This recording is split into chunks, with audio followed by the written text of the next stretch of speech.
وَيُسَبِّحُ الرَّعْدُ بِحَمْدِهِ وَالْمَلَائِكَةُ مِنْ خِيفَتِهِ وَيُرْسِلُ الصَّوَاعِقَ فَيُصِيبُ بِهَا مَنْ يَشَاءُ وَهُمْ يُجَادِلُونَ فِي اللَّهِ وَهُوَ شَدِيدُ الْمِحَالِ۔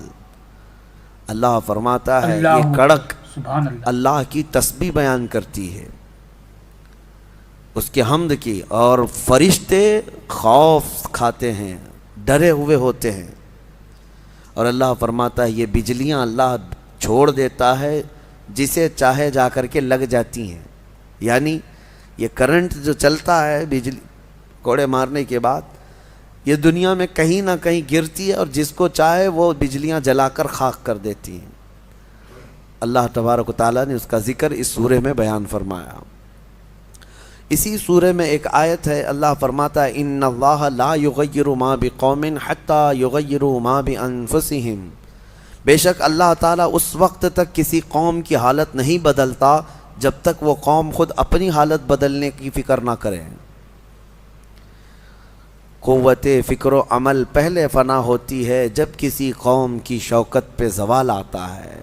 سچ کہا ہے، سوچنے سمجھنے اور بدلنے کی طاقت جب ختم ہو جاتی ہے آدمی کی، تب وہ زوال پذیر ہوتا ہے، گرنے لگتا ہے۔ جس کو یہ فکر ہے کہ مجھے بدلنا ہے، اللہ تعالیٰ کی طرف سے اس کے لیے دروازے اور کھولے جاتے ہیں۔ کچھ لوگ یہ سوچتے ہیں یہاں بیٹھ کر کے میں متقی بن جاؤں، میں بیٹھ کر کے اللہ کا ولی بن جاؤں، میں کچھ کام نہ کروں اور مجھے ہر گناہ سے بچنے کی عادت ہو جانا چاہیے۔ ایسا کیسے ہوگا؟ تمہیں شوگر سے بھی بچنا ہے اور بی پی سے بھی بچنا ہے، لیکن روز 1 کلو شکر بھی کھاتے ہو، 1 کلو نمک بھی کھاتے ہو، کیسے ہوگا؟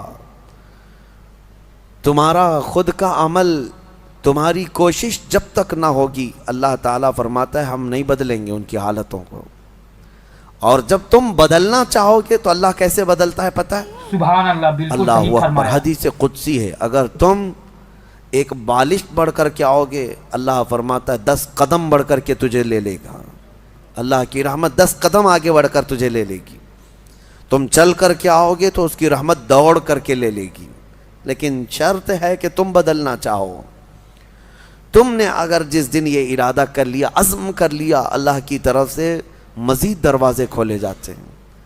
لوگ یہ کہتے ہیں نا توبہ کرنے کے بعد بھی پھر وہی ہوتا ہے، چھوٹتا نہیں۔ مسئلہ توبہ کا یہ نہیں ہے کہ گال پہ تھپڑ مار لینا، توبہ کا یہ ہے عزم کرنا، پکا ارادہ کرنا، اور اللہ سے یوں عرض کرنا کہ تیرا وعدہ ہے کہ جو بدلنا چاہے، جو بڑھنا چاہے تو اسے بدل دے گا۔ میں بدلنے کے لیے آگے بڑھ رہا ہوں مولا، اب تو رحمتیں بھیج۔ پھر دیکھو کیسے نہیں بدلتے۔ اللہ تمہیں توبہ پر دوام عطا کرے گا، پھر کبھی بھی قدم پھسلے گا اللہ تمہارے لیے مدد نازل فرمائے گا۔ زندگی ہے، آخری سانس تک کچھ نہ کچھ خطائیں ہوتی رہتی ہیں، قدم جب بھی پھسلے گا لیکن مولا تمہیں توبہ کی توفیق ضرور عطا کرے گا۔ اسی لیے کوشش پہلے خود کے بڑھنے کی ہو، خود کے بدلنے کی ہو۔ ایک بات یاد رکھیں، ہمارے معاشرے میں اچانک کوئی ہوا نہیں آئے گی جو سب کو پرہیزگار بنا کے چلی جائے گی۔ ہمارے محلے میں کبھی ایسی بارش نہیں ہو جائے گی کہ اس بارش میں جتنے بھیگ جائیں گے سب اللہ کے ولی بن جائیں گے، نہیں، پرٹیکولر ہر ایک کو بدلنے کی کوشش کرنی ہوگی، تبھی انقلاب آتا ہے۔ ایک ایک آدمی بدلنے کی سوچے اور پھر دیکھے انقلاب آتا ہے۔ ریولیوشن یوں ہی آتا ہے، لوگوں کی چینجنگ سے آتا ہے۔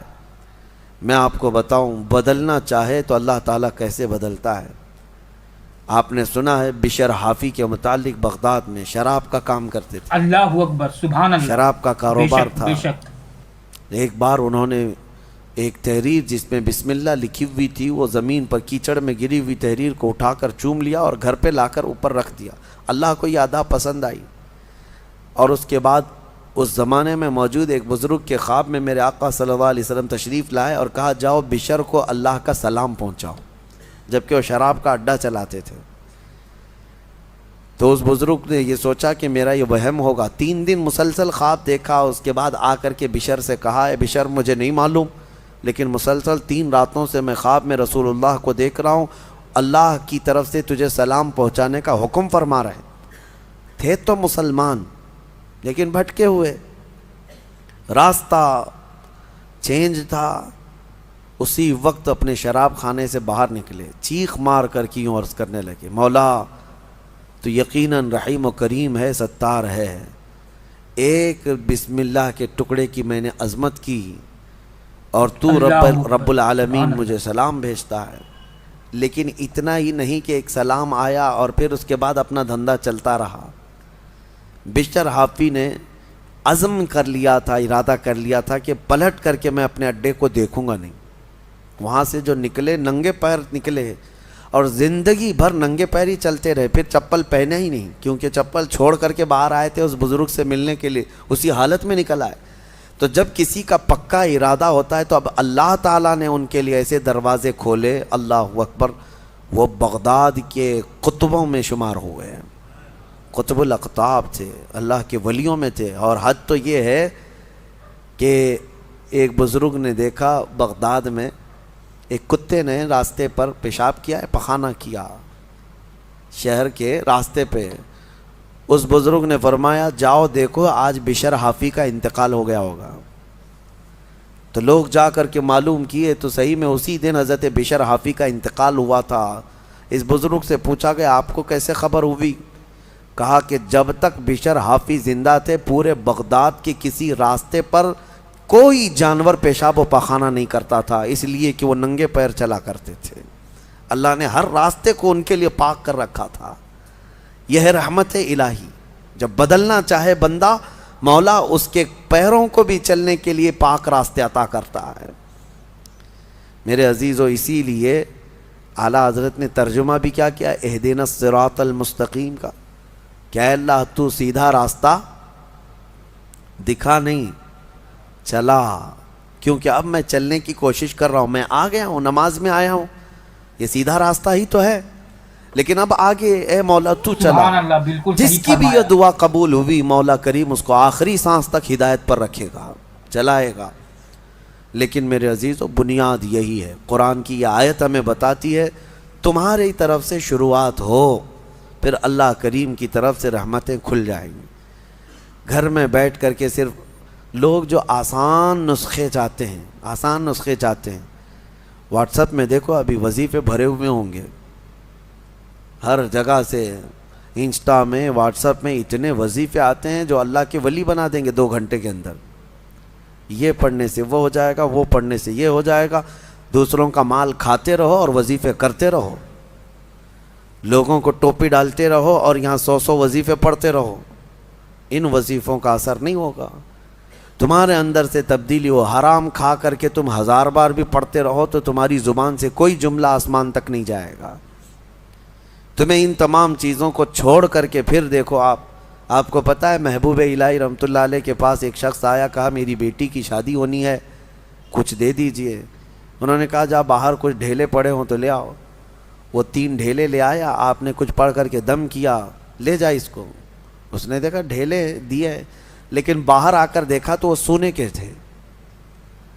اس کو لے جا کر کے اس نے اپنی بیٹیوں کی شادی کی، کافی قیمت والے تھے اس وقت سونے کے ڈھیلے، لیکن محبوب الہی نے 3 بار قل هو اللہ احد ہی پڑھا تھا، بس صرف 3 بار قل هو اللہ احد کا سورہ پڑھ کر کے دم کر کے دے دیا تھا، لے گا جاؤ۔ اب اس نے بیٹیوں کی شادی تو کی، لیکن نسخہ تو ہاتھ میں آ گیا تھا نا، گھر میں بہت سارے ڈھیلے جمع کر لیا، بہت سارے پتھر اور اینٹ بھی لا کر کے بیٹھا اور رات میں قل هو اللہ احد پڑھنے لگ گیا۔ 3 بار تو چھوڑو، 100 بار ہو گئے، آنکھ کھول کر کے دیکھتا تھا وہ ڈھیلا اللہ اکبر، سبحان اللہ، بدلتا ہی نہیں تھا۔ 1000 بار ہو گیا سورہ اخلاص، 1000 بار کے بعد بھی وہ ڈھیلے ویسی رہے۔ وہ دوسرے دن اٹھ کر کے آیا، سوچا کہ پتہ نہیں اور کیا پڑھے تھے۔ پوچھا محبوب الہی سے کہ آپ کیا پڑھ کر کے مجھے دیے تھے؟ کہا 3 بار قل هو اللہ احد کا سورہ پڑھ کے دیا تھا۔ کہا میں 1000 بار پڑھا، ابھی بھی ڈھیلا ہی ہے۔ تب آپ نے فرمایا تھا تیری زبان اور ہے، میری زبان اور ہے۔ اللہ کریم اس کے ان بندوں کی ہر بات کی لاج رکھتا ہے جو اس کے لیے بدل جاتے ہیں، اس کے لیے چھوڑ دیتے ہیں ہر چیزیں۔ یقیناً آج آپ کے لیے بھی بہت ساری ہیں، دعائیں آپ کی مستجاب ہوں گی، اللہ آپ کی زبان میں اثر عطا کرے گا۔ اس کے لیے کچھ چیزیں چھوڑنے کی کوشش کرو، اس کے لیے کچھ نہیں بلکہ بہت ساری چیزیں چھوڑنا ہے۔ حرام چھوڑنا میں آپ کو بتاؤں، یہ تو مسلمان کے لیے فرض ہے. بعض لوگ یہ کہتے ہیں میں شراب نہیں پیتا، پرہیزگار آدمی ہے. اللہ اکبر. چوری نہیں کرتا، پرہیزگار آدمی ہے. جوا نہیں کھیلتا، پرہیزگار آدمی. نہیں، شراب نہیں پیتا، جوا نہیں کھیلتا، چوری نہیں کرتا، پرہیزگار نہیں، مسلمان ہے بس. مسلمان ہے بس. شک کی چیزوں سے بھی بچتا ہے تب پرہیزگار ہے. حرام چیزوں سے بچتا ہے تو مسلمان ہے. مسلمان کے لیے اتنا تو کرنا ہی ہے. جو شک والی چیزیں ہیں ان سے بھی بچتا ہے تب وہ اتقیاء میں ہے، پرہیزگاروں میں ہے. بہرحال اللہ کریم ہمیں خود کو بدلنے کی توفیق عطا فرمائے. آج پوری امت کے لیے یہ چیز ہے، پوری امت کے لیے. کاش ہمارا یہ پیغام ہر نوجوان تک پہنچے جو شب قدر میں اور جمعہ کی بھیڑ میں اور نہ جانے کتنی راتوں اللہ کی بارگاہ میں دعا کرتے رہتے ہیں، اے اللہ امت پر رحم فرما دے. ٹھیک ہے، دعا ہونی چاہیے، لیکن کیا صرف اور صرف ہم دعا کرتے رہیں اور اپنے آپ کو کبھی نہ بدلیں؟ کبھی نہ بدلیں. جتنے لوگ اس بھیڑ کی دعا میں شامل ہوتے ہیں تو پھر وہ اپنے آپ کو تبدیل کیوں نہیں کرتے؟ اللہ کی بارگاہ میں مانگ کر تو جاتے ہیں بھیک. فجر میں نہ نمازوں میں ان کا کوئی شمار ہے، نہ پھر رمضان کے احترام میں ان کا کوئی حصہ ہے. مجھے یہ بتاؤ، شوق سے ویڈیو ادھر سے ادھر پھیلاتے رہتے ہیں. ایک ویڈیو پتہ نہیں کتنا سرکولیٹ ہوتی ہے. ابھی میں دیکھ رہا تھا ایک امام کو کچھ آتنکی بھگوا لوگ چاقو سے ایسے قتل کر رہے ہیں، بے دردی کے ساتھ مار رہے ہیں، خون بہہ رہا ہے، داڑھی بھی کاٹ دیا، سب کچھ کر رہے ہیں، اور یہ سارے واٹس ایپ پہ گھومتی رہتی ہے ویڈیوز. اس سے پہلے بھی دیکھا ہوگا آپ نے بہت سارے اس طرح سے ظلمن مارنے والی ویڈیوز. دیکھا فارورڈ کر دیا، دیکھا فارورڈ کر دیا. کیا اتنا احساس بھی مر گیا کہ ان تمام چیزوں کو دیکھنے کے بعد خود کو بدلنے کی کوشش کرتا؟ شاید یہ میرے شامت اعمال کی وجہ سے یہ حالات بنتے چلے گئے ہیں. کتے آج شیروں کی طرح کام کرنے لگ گئے ہیں. وہ ہیں کتے لیکن وہ ڈرا رہے ہیں ایسے جیسے کہ شیر ہوں، اور جو محمد عربی کے شیر تھے وہ ایسے سوئے ہوئے ہیں، ایسے سوئے ہوئے ہیں کہ وہ بدلنا نہیں چاہتے. اسی لیے شاعر نے بہت پہلے ایک بات کہی تھی، جگہ جگہ کے تھک چکے ہیں تمہیں یہ ہنگامے ہیں. یہ روز جو ہنگامے ہو رہے ہیں یہ روز جگا رہے ہیں، اور یہ ہنگامے ہی تھک چکے اب تم کو جگہ جگہ کے. نشاط لذت خواب گراں بدل ڈالو، غلط روی سے منازل کا بہت بڑھتا ہے، مسافروں رویش کارواں بدل ڈالو. تم اگر ٹیڑھا چلتے رہو گے تو منزل لمبی ہو جائے گی، تو چلنے کا طریقہ بدل ڈالو، جو سیدھا راستہ ہے اس پر آ جاؤ. کیا اس بات پہ حیرت نہیں ہوتی ہماری بچیوں کی عزت لوٹ لی جاتی، ہماری خانقاہیں برباد ہوئیں، مسجدوں کو توڑ کر کے مسمار کر دیا گیا، لوگ خوشی سے وائرل کر رہے ہیں. چند دنوں پہلے لوگ ایک ویڈیو پھیلا رہے تھے کہ ماہم درگاہ کے پیچھے ایک چلہ تھا، اس کو بلڈوزر سے تہس نہس کر دیا گیا، فلاں کی وجہ سے ہوا، فلاں کی وجہ سے ہوا. ارے لاکھوں مسلمان تم ویڈیو فارورڈ کرنے کی ڈیوٹی تمہیں ملی ہوئی ہے. احساس تک نہیں ہوتا تمہارے شعار اسلام کس طرح سے ایک کے بعد دیگرے ختم کیے جا رہے ہیں. کسی مینار کو گرا کر کے کچھ بھگوے اس پر آتنکی جھنڈے لگائے ہیں، اور کسی بھی طرح سے تمہارا استحصال ہو رہا ہو، بچے مارے جا رہے ہیں. آن دا اسپاٹ شوٹ کیا گیا نوجوانوں کو، 16 سال کے بچے. ہم جھارکھنڈ میں جا کر کے دیکھ کے آئے، ان کو پوچھنے والا کوئی نہیں. اللہ اکبر، سبحان اللہ. آپ کو پتہ ہے چند دنوں پہلے ایک راجستھان میں ادے پور میں قتل ہوا تھا، مرڈر ہوا تھا، پوری میڈیا لگی ہوئی تھی اس کے. کیوں؟ اس لیے کہ قتل کرنے والے 2 مسلمان چہرے تھے، اور ایک امام کو مسجد کے کمرے کے اندر گھس کر کے سارے مار رہے ہیں، اور چہرہ سب صاف ہے ویڈیو میں. چاقو سے اتنا حملہ کر رہے ہیں، اتنا حملہ کر رہے ہیں. بتاؤ ان کو کون بتاتا ہے؟ کون سی میڈیا؟ اس کی وجہ یہی ہے کہ انہیں پتہ ہے کہ مسلمان ابھی کچھ نہیں کرنے والے. ابھی میں دیکھ رہا تھا ہمارے صوبہ کرناٹک میں الیکشن ہونے جا رہے ہیں، اور اس الیکشن میں ایک طرفہ باتیں ہیں. میں یہ باتیں کیوں کہہ رہا ہوں آپ کو بتاتا ہوں کہ احساس کہاں چلا گیا ہمارا کہ ہم ہر چیز اب سہنے لگ گئے اور بدلنا ہی نہیں چاہتے. مسلمانوں کا ایک ریزرویشن تھا 4% غالباً، وہاں پہ 4% یا جتنا بھی تھا. اور بیٹھ کر کے پارلیمنٹ میں صدن میں سارے لوگوں نے فیصلہ کر لیا مسلمانوں کو کا ریزرویشن کینسل ختم. مسلمانوں کا ریزرویشن ختم کر کے وہ دلت طبقے کے کئی برادریوں میں اس کو تقسیم کر کے دے دیا گیا. میں بات بتا رہا ہوں, مجھے کسی ریزرویشن کی ضرورت نہیں, لیکن کیسے یہ درندے ننگا ناچ ناچتے ہیں اور سارے لوگ ہمارے منظر دیکھتے رہتے ہیں. بانٹ کر کے دوسرے طبقوں کو دے دیا گیا, دوسری برادریوں کو. لیکن ایک سماج ہے, ایک برادری ہے جس کو 2.5% بڑھا کر کے دیا ہے گورنمنٹ نے. پہلے سے آلریڈی ان کا ریزرویشن تھا, 2.5% اور بڑھا کر کے دیا. لیکن اس کے باوجود وہ پوری برادری کے لوگ سڑکوں پر آئے, توڑ پھوڑ کیے, بڑے بڑے نیتاؤں کے گھروں کو گھیرا کر لیے, صرف اس لیے کہ ہمیں کم بانٹا گیا ہے. ایک برادری والے, ایک سماج والے پورے سڑکوں پر ہیں کہ 2.5% جو ریزرویشن بڑھا کر کے دیا گیا ہے یہ کم بڑھایا گیا, ہمیں اور زیادہ بڑھا کے دینا تھا.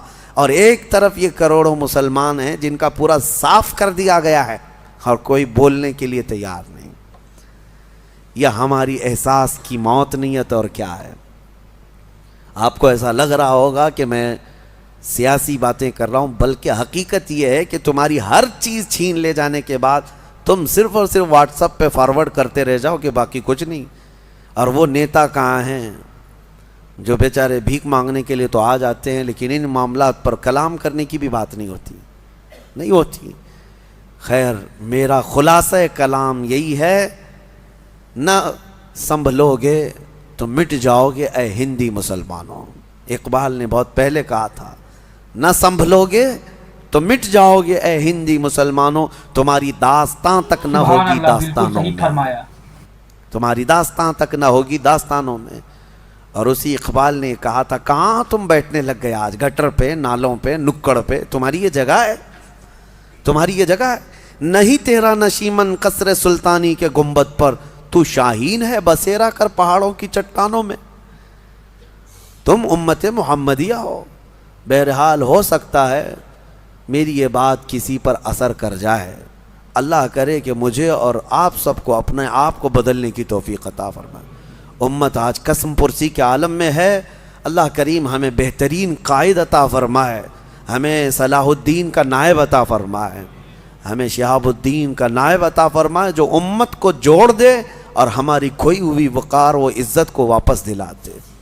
اور ایک آیت میں آپ کے سامنے رکھ کر اپنی گفتگو کو سمیٹتا ہوں. اللہ نے فرمایا, اب قرار والی بات ہے. اتنی دیر میں نے جو گفتگو کیا یہ پریشان والی بات تھی کہ ہم نہیں بدل رہے, حقیقت ہے, لیکن ایک قرار والی, اطمینان والی بات ہے. اللہ فرماتا ہے, الا بذکر اللہ تطمئن القلوب, آگاہ ہو جاؤ, دلوں کا قرار اور اطمینان اللہ کے ذکر میں ہے. اللہ کے ذکر میں. اللہ کا ذکر صرف یہی نہیں ہے کہ اللہ اللہ اللہ کریں. آپ مسجد میں بیٹھے, یہ بھی اللہ کا ذکر ہے, اللہ کا ذکر ہے. تم جس حال میں اسے یاد کر رہے ہو. ذکر کا مطلب عربی میں یاد کرنا. ذکر کے کئی قسمیں ہیں, ذکر باللسان, ذکر بالجوارح, ذکر بالقلب. تم اپنی زبان سے بھی ذکر کر رہے ہو اللہ کا, لا الہ الا اللہ, لا الہ الا اللہ, یہ ذکر باللسان ہے. ذکر بالجوارح, تمہارے ہاتھ کوئی نیک کام کر رہے ہیں, تم جو ہے یہاں صفائی کر رہے ہو اللہ کے گھر کی, کسی یتیم کی مدد کر رہے ہو, ہاتھ سے کوئی بھی کام کر رہے ہو, پیروں سے کوئی کام کر رہے ہو, چل کر کے جا رہے ہو, یہ تمہارے اعضاء کا ذکر ہے, تمہاری باڈی کا ذکر ہے. اور زبان سے بھی نہیں کر رہے, ہاتھ پیر سے بھی نہیں کر رہے, لیکن جہاں بیٹھے ہو اپنے دل میں اللہ کو یاد کر رہے ہو, یہ قلب کا ذکر ہے. لیکن آپ کو ہونا یہ چاہیے کہ ان تینوں میں کسی ایک میں مشغول ضرور رہو. یا تو ذکر بالقلب میں رہو, یا ذکر باللسان میں رہو, یا ذکر بالجوارح میں رہو. کسی بھی ذکر میں رہو گے, بدلہ کیا ہے؟ اللہ فرماتا ہے فَاذْكُرُونِي أَذْكُرْكُمْ, تم مجھے یاد کرتے رہو گے, میں تمہیں یاد کروں گا. اور اس کے یاد کرنے کا طریقہ یہ ہے, تفسیر میں فرمایا گیا, تم اگر اس کو تنہائی میں یاد کرو گے تو وہ مجمع میں یاد کرے گا. تم اگر انسانوں کے مجمع میں یاد کرتے ہو اللہ کو, تو رب تعالیٰ فرشتوں کے مجمع میں تمہیں یاد کرتا ہے. اور جب تم رات کی تنہائی میں دنیا میں اسے یاد کرتے ہو تو اللہ کب یاد کرتا ہے؟ اللہ جب تم قبر کی تاریک وادی میں پہنچ جاؤ گے، رب تبارک و تعالیٰ تمہارے چرچے فرمائے گا۔ یاد کرنے کا مطلب یہاں پر چرچا کرنا، ذکر۔ ہاں یاد تو ہم کرتے ہیں لیکن اللہ چرچا کرتا ہے۔